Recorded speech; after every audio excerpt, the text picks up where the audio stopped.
of Season 6 of Digital DNA, Data Insights and Visualization. Yesterday, we learned how to process a raw data file and to transform it in some format that we can use with Excel, thanks to the text-to-column feature. Then, we learned how to use the VLOOKUP and HLOOKUP function in order to translate the codes that appear in the raw data file into meaningful values that we were able to process and to analyze. Today we're going to use another feature of Excel called name ranges. These name ranges are very useful when using a work like this of translating a lot of values. So, what are name ranges? A name range allows the user to give an alias to certain cells, rows, columns, or table. And these name ranges can be referenced when creating or building formulas. You can type directly the name of the formula, and normally, and this only happens in Windows, when you start typing the name range in Windows, in the Excel, a drop-down will appear with all the name range possibilities, so you can choose whatever you want to. If not, Excel has in the formula menu, in the ribbon in the formula menu, has a wizard with the called Name Manager, when you can choose whatever name you want to put in a formula. And you can see what names you have in the Excel file, you can delete, create new, etc. There is a small warning when creating names, and it's that names cannot have spaces or be duplicated within the same sheet. So this can be like a little messy, so let's go to our sheet and understand how do we use them. So if we go to the Excel, you remember that yesterday we used P1, P2, and P3 questions. So for some of our questions, those were in the translation tab. If we go here, I have made some modification for me in order to make it more easy to use, and I have created name ranges.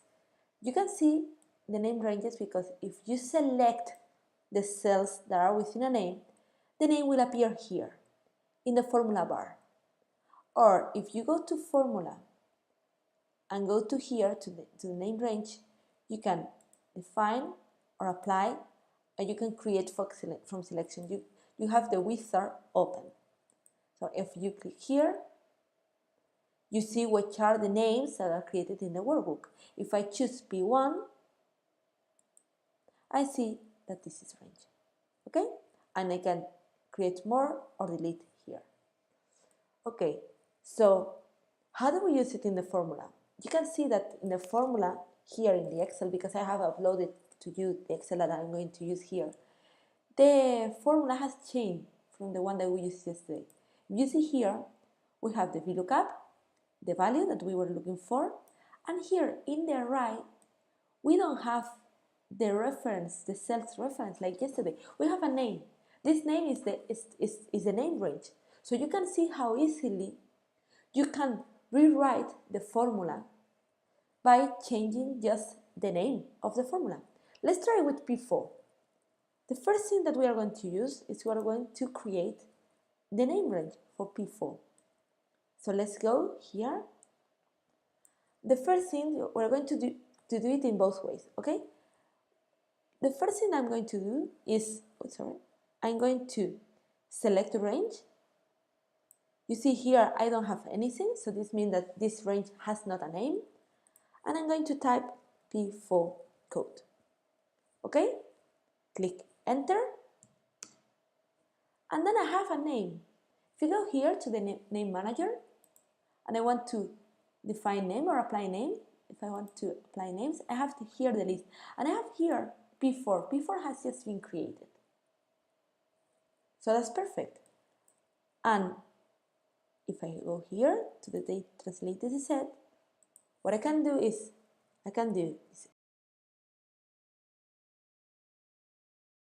what we do is equal look up, then in data set row 4 E8, then we type P4 code, And if we go to the trans page, we can see that Excel already has understood that P4 code is this range, so it's perfect. And the column is the second one, yes, and a false. We want to know what we got back. False. And then we have it. And we can go down and extend the formula, control down, up to the bottom.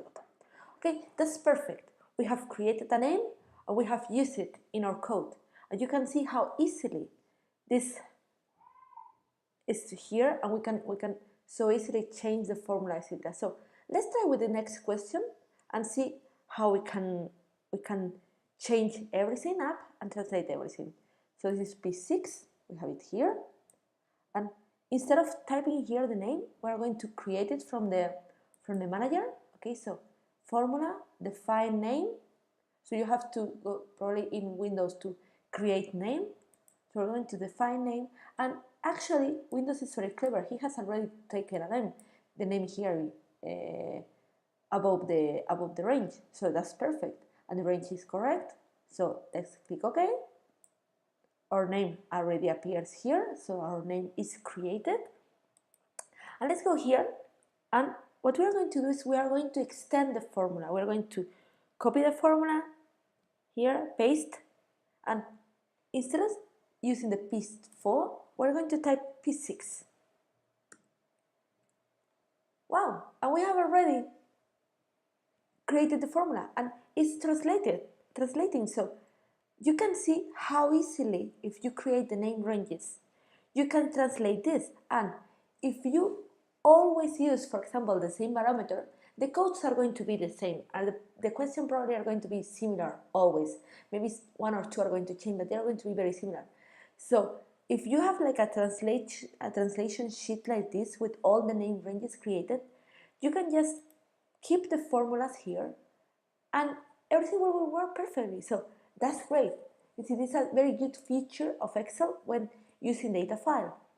So let's see the second feature, which is like is more simple, but it's very good for doing some analysis prior to start building pivot tables, etc. So our second Excel feature that we're going to learn today is subtotal. Subtotal is a formula, because in this case this is a formula, that allows us to perform different operations over a list or a data set. Being this operation, sum, average, count, max, min, etc. And it provides a dynamic result depending on the data shown at each moment. So it's normally used with the filtering functionality. So what subtotal does, it is do a calculation, a sum, average, or whatever, only over the data that is shown at that moment. Not like sum or average that it does over the range that you introduce here. So the syntax is subtotal, then we have the function number, this is the most average function used, and then the reference, the cell reference. A thing that we have to take into consideration is that if you have hidden rows, subtotal will ignore them because it only do the calculation over the thing shown. Okay, and what is good is that subtotal ignore other subtotals, so you can like nest them and do more than one subtotal in one column. So let's try to see how it works in the Excel, because it's very simple. And for example, we have used this P6 and we want to know how many people has answered this question. So we're going to introduce the filtering. Okay, we introduce here in data, we're going to introduce a filter. Okay, so we have a filter, and we're going to introduce here above our subtotal. Okay, so we type subtotal. Then we have to type the number. So let's call the help and see.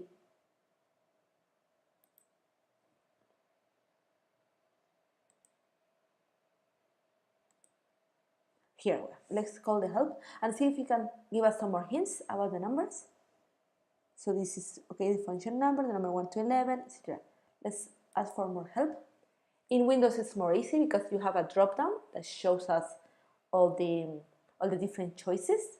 But here in Mac, we have the help, and it tells us which number belongs to each function.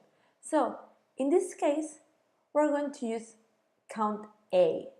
Why this? Because we want to count like this, but as we don't have any numerical field, in this case it's a text field, we want to count different. So we want to use count A. So it's 3. So we type 3. Okay, let's close the help. We type 3 and we take the full range. Okay, from here, sorry, I'll type it in Spanish again. From here to the very bottom. And we close the parentheses. So now we are counting the whole number of records, 200, 2,973. See here, 200, 2,973. But we want to know which of them, in a quickly way, without having to build a pivot table, etc., how many of them did answer or did not answer the question, because it's like the contrary. So if we deselect in the filter and we select not answered, we can see that the subtotal has changed into 5. So if we want to add, for example, not answered and not known, so like values that have an answer that is valid for analysis, we click here, not known, and it changed to 84.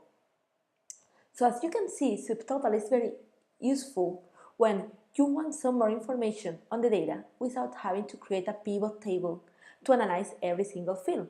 So you know that from the nearly 3,000 people interviewed, only 84 did answer with a not answer or not known. So all the other answers have a range, which is very good for analyze. So let's click. So this is how subtotal works, which is great. And now let's move again to our pivot table and to analyze the data. So in this case, I want to confront two values. Like before, what different? I want to understand what people think of their current personal economic situation compared to the general economic situation of Spain. So let's do again. Let's select everything like yesterday. I'm going to remove this from here and insert a pivot table. Okay, here in my existing worksheet, which is already prepared. Here, and we told that we want to confront the general economic situation of Spain with the current personal economic valuation. Okay, I want it in, you remember, in outline form. Okay, and to select everything like this. Home, wrap text, and we want to select everything, and please make the columns smaller. I'm sorry.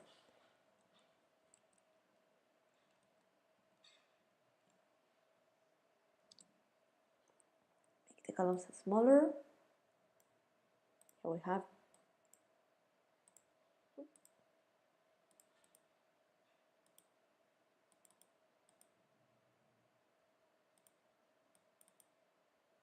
this, and I can extend this one too.